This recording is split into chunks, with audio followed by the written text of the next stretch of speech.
I let a stranger hide in my apartment, and I don't know if I regret it. This happened last year, and I still don't know if I made the right call.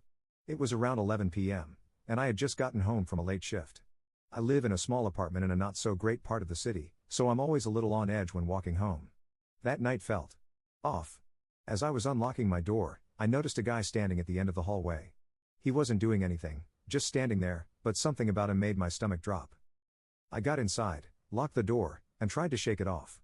Not even 5 minutes later, someone knocked. Hard. I froze. It wasn't my neighbor, she texts before coming over, and I don't really have friends who drop by unannounced. Then, a voice, "Please, can you just let me in for a second?" It was a woman.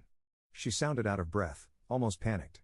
I looked through the peephole, and there she was, maybe mid-20-ish, wide eyes, glancing down the hall like she was being followed. I know, stupid move, but I cracked the door open just a little and asked her what is going on.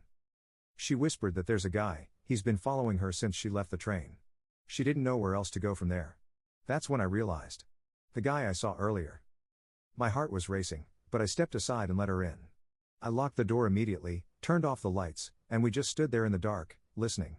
A few seconds later, heavy footsteps passed my door. Slow. Like someone was looking for something. Then. Nothing. She stayed for about 30 minutes, just sitting on my couch, shaking. I offered her water, and we barely talked. Eventually, she called a friend to come pick her up. When she left, she just said, "Thank you," and disappeared down the hall. I never saw her again. I don't know if she was telling the truth. Maybe she was genuinely in danger, but I think about that night all the time, and I can't decide if I did the right thing. Or if I got really, really lucky. Comment what you would have done.